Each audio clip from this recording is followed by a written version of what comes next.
好多人都以為只要排到政府老人院就一天都乾晒，但實情係有唔少家庭排到之後，到最尾反而選擇唔入住。點解呢？今日就同你拆解清楚，佢哋唔係任性，而係本身制度上係有一啲嘅問題嘅。今集影片記住睇到尾，因為內裏我仲會介紹有關好多香港人住嘅護老院㗎。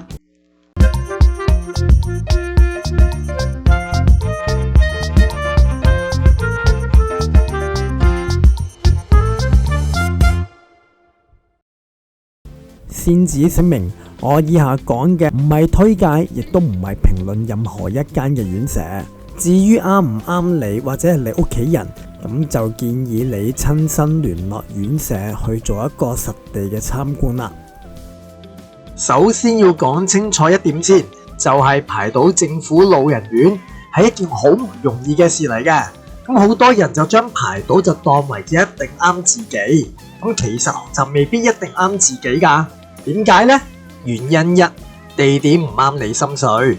政府老人院派位其實佢淨係睇邊度有位就派邊度，未必喺你屋企附近，甚至乎可能要跨區，或者係要去到跨幾區都未定嘅喎。對家人嚟講，探訪時間、交通距離，全部都係好大壓力嘅。如果係要跨幾區嘅話，咁交通上高的而且確係一個好大嘅問題嚟㗎。如果本身你住 Burnaby， 但係派到入去 Port Coquitlam又或者係 Maple Ridge， 每次由屋企搭車去探長者或者係揸車都可能要成40分鐘或以上，咁你一來一回其實已經係個半鐘啦。原因二，語言文化適應問題。大家都知喺溫哥華地區裏邊有唔少城市都聚居咗唔同國籍嘅人士。咁譬如話 Surrey 係比較多印度裔嘅朋友住嘅，而 Richmond 就比較多華裔人士居住。如果政府將你派到去 Surrey 嘅話，咁可能你未必會適應當區嘅語言同埋文化㗎噃。咁就算係派到去所謂嘅華人老人院，亦都唔代表係一個全廣東話嘅環境居住嘅。咁有啲長者住落反而可能會覺得更加孤單㗎噃。喺影片嘅前段曾經應承過大家會介紹2-3間比較多香港人住嘅護老院，而家先嚟介紹其中一間先，就係叫做喺溫哥華裏邊嘅華工安老院啦。呢間華工安老院咧就專門為長者提供以華人文化為本、全天候嘅專業護理服務嘅安老院嚟嘅。大家可以喺呢一個網站裏邊揾得到多啲呢一間安老院嘅資料嘅。我都親身去過呢一間安老院好幾次，裏邊真係好多香港人嘅喎，而且好多職員啊、護士啊或者係啲其他工人全部都係華人嚟嘅，亦都好多人識得講廣東話或者係本身係香港背景嘅，咁真係有一個返香港嘅感覺㗎。好啦，第二間就係介紹中橋位於唐人街嘅樂群院啦。呢一間位於唐人街嘅樂群院係由中橋嚟到營辦嘅。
好啦，第3間我即將介紹嘅都係同樣由中橋嚟到營辦嘅，叫做中橋張安德樂福院。咁佢係位於好多人集中居住嘅 Richmond 列治文裏邊嘅一間安老院嚟㗎。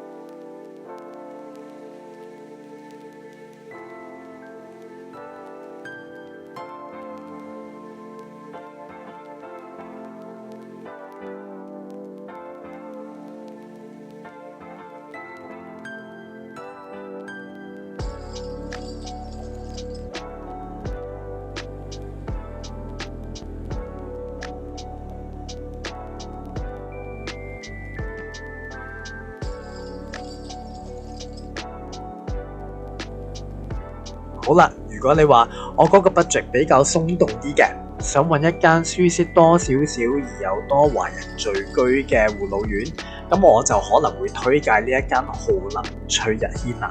咁呢一間個位置咧都係喺 Richmond， 不過係喺 Richmond 嘅東面，比較近 New Westminster 新西敏呢邊嘅。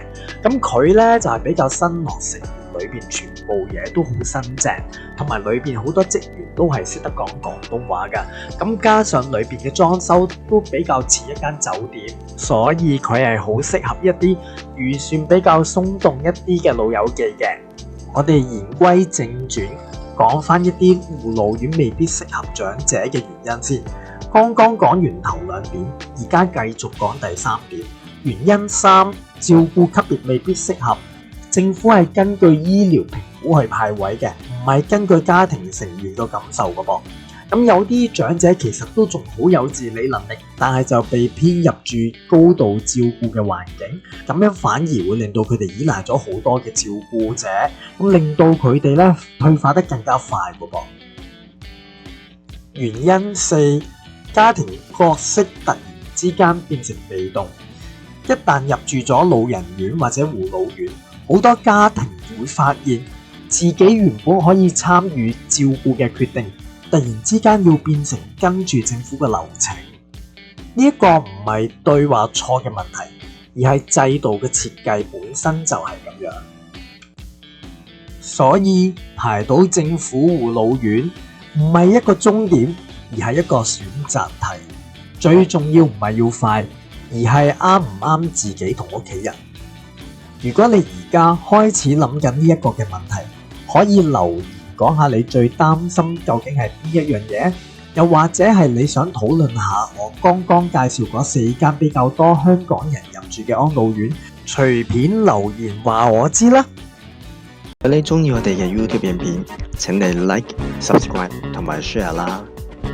如果你哋想第一時間收到新片嘅通知，咁記得撳埋呢個鐘仔喎。